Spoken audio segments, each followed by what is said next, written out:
নমস্কার, Kazini kitchen and কুকিংয়ে সবাইকে স্বাগত জানিয়ে আজকে রেসিপি শুরু করছি। তো আজকে চিংড়ি মাছের রেসিপি, দুটো রেসিপি করব। তো আজকে ভাতের মধ্যে চিংড়ি মাছ ভাপা করব।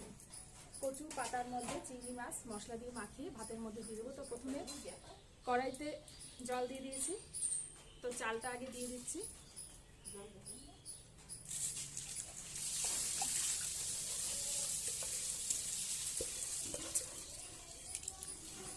ভাতটা ভালোভাবে ফুটে গেলে তারপরে আমি এটা কচু পাতার মধ্যে মশলা দিয়ে চিংড়ি মাছ মাখিয়ে বেঁধে দিয়ে দেবো। এখন যেহেতু ওলের সিজন চলছে, বর্ষাকাল, তো ওল দিয়ে চিংড়ি মাছটা সবাই খুবই ভালোবাসে। তো আজকে ওল দিয়ে চিংড়ি মাছ আর চিংড়ি ভাপা। তো ওলটা আগে আমি ভাপিয়ে নেব। এদিকে গরম জল হয়ে গেছে, ওলটা দিয়ে দিলাম। ওলটা একটু সিদ্ধ হলে নামিয়ে নেব। এবার আমি পাতার মধ্যে কীভাবে মশলা মাখিয়ে চিংড়ি মাছটা ভরবো সেটা ভিডিওতে আপনারা দেখুন। মাছটা আমি আগে ভালোভাবে মাখিয়ে নেবো থালায়। এখানে নিয়েছি পোস্ত বাটা, জিরে আর সর্ষে, আর তার সাথে দুটো শুকনো লঙ্কা, 3-4টে শুকনো লঙ্কা বেটে নিয়েছি। এবার এটা মাছের সঙ্গে ভালো করে মাখিয়ে নেব। কাঁচা সর্ষের তেল দিতে হবে। এবার দিয়ে দিচ্ছি সর্ষের তেল।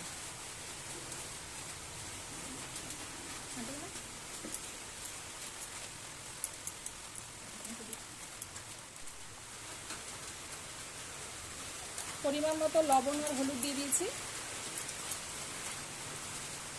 এবার এটা কচুর পাতাতে দিয়ে ভালোভাবে বেঁধে দেবো। এবার এটা দিয়ে দিচ্ছি, একদম প্রথমে দিয়েছি কচি পাতাটা। এই পাতাটার মধ্যে সব চিংড়ি মাছটা দিয়ে দেবো। পাতাগুলো একটু বেশি দেওয়া হয়েছে কারণ পাতাটা কিন্তু একদম কমে অল্প হয়ে যাবে। যখন ভাপা হয়ে যাবে তখন কিন্তু কমে যাবে। আর এই পাতাতে কোনো গলা, চুলকানোর বা ধরার কোনো ব্যাপার নেই, তো একটু বেশি দেওয়া যেতেই পারে। বিটমান কচুর পাতা এটা।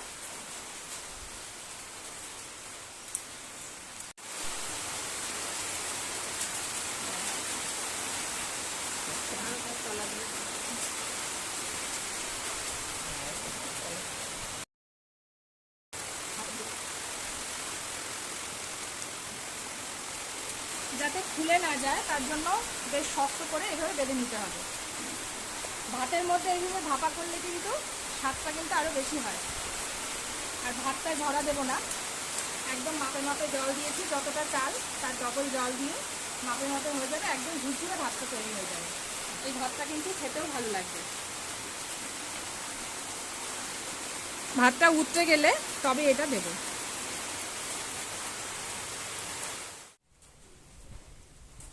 ভাতটা ভালোভাবে ফুটে গেছে, এবার আমি এটা দিয়ে দেবো।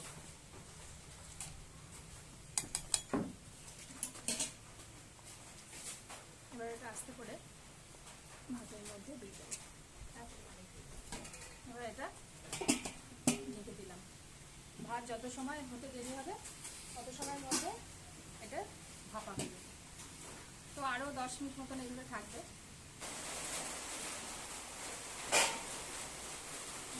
ভাতটা সম্পূর্ণ হয়ে গেছে, দেখুন কতটা ঝরঝরে হয়েছে।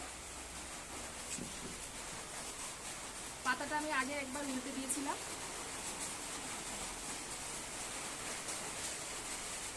জলের মাপটা ঠিক থাকলে ভাতটা এরকম ঝুরঝুরে হবে, আবার ভাতটা বেশ নরমও হবে। এবার এটা আমি নামিয়ে নেব। ঠান্ডা হলে ওটা বার করে মাখিয়ে তারপরে গরম গরম পরিবেশন করতে হবে। এবার ওল দিয়ে চিংড়ি মাছের জন্য চিংড়ি মাছটা আগে ভেজে নিচ্ছি। চিংড়ি মাছটা লাল লাল করে ভেজে তুলে ওলটা ভালো করে ভেজে রান্নাটা হবে। ওলটা ভালোভাবে সিদ্ধ হয়ে গেছে, তেলও গরম হয়ে গেছে, জিরে ফোড়ন দিয়ে ওলটা দিয়ে দেবো। এটা ভালোভাবে ভেজে নেব।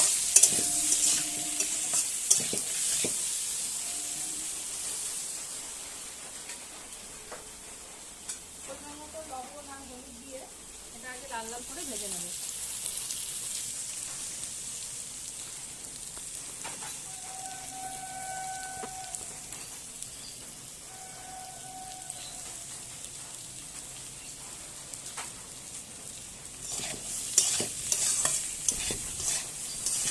থেকে 6 মিনিট মতো ওলটা শুধু ভেজে নেব। ওলটা ভালোভাবে ভেজে নিয়েছি, বেশ লাল লাল হয়ে গেছে। এবার জিরের গুঁড়ো দিয়ে দেবো। আদা বাটা দেবো না, জিরের গুঁড়ো আর গরম মশলা দিয়ে এটা রান্না করব। গরম জল দিয়ে নিয়েছি, জিরের গুঁড়ো যাতে এর সাথে একদম মিশে যায়।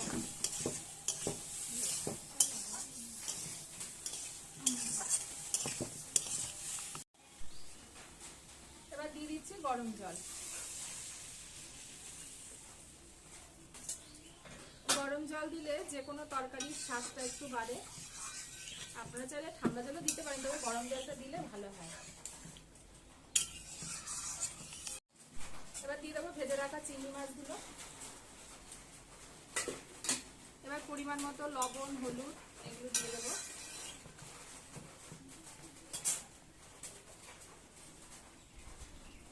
দিয়ে দিচ্ছি একটু লবণ।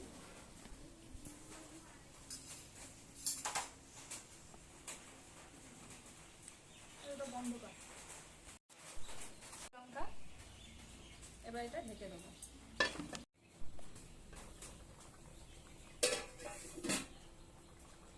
এবার দিয়ে দেবো একটু গরম মশলা।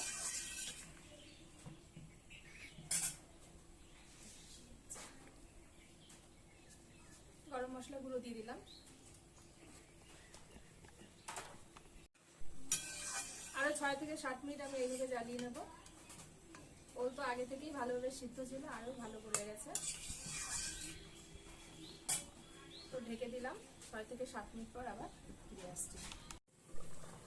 ওল দিয়ে চিংড়ি মাছ হয়ে গেছে, এবার নামিয়ে নেব। লঙ্কাগুলো একটু হাতা দিয়ে দিয়ে এইভাবে ডোল ডোলে দিলে ঝালটা বেরোলে বেশ ভালো লাগে খেতে, ফ্লেভারটাও ভালো আসে। তো সম্পূর্ণ রেডি। এবার এটা নামিয়ে নেব, আর পাতাটা কিভাবে কি মাখিয়ে নেব সেটা দেখাচ্ছি, আপনারা দেখতে থাকুন। এই দেখুন, এটা নামিয়ে নিয়েছি, কতটা সুন্দর লাগছে। মশলাগুলো খুব ভালো সিদ্ধ হয়ে গেছে, পাতাটা তো খুব সুন্দর সিদ্ধ হয়েছে, খুব ফ্লেভার ভালো এসছে। এবার এটা আমি আরেকটু কাঁচা তেল দেবো।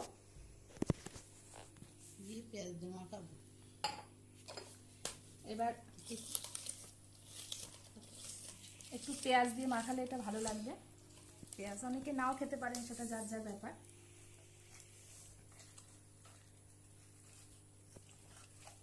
এবার এটা খুব সুন্দরভাবে এইভাবে মাখিয়ে নেব। তো এইভাবে মাখিয়ে নিয়ে গরম গরম ভাতের সঙ্গে পরিবেশন করব। তো খেতে সত্যি এটা খুব অসাধারণ লাগবে। তো আপনারা বাড়িতে ঠিক এইভাবে ট্রাই করবেন। তো আজ এই পর্যন্তই, নমস্কার।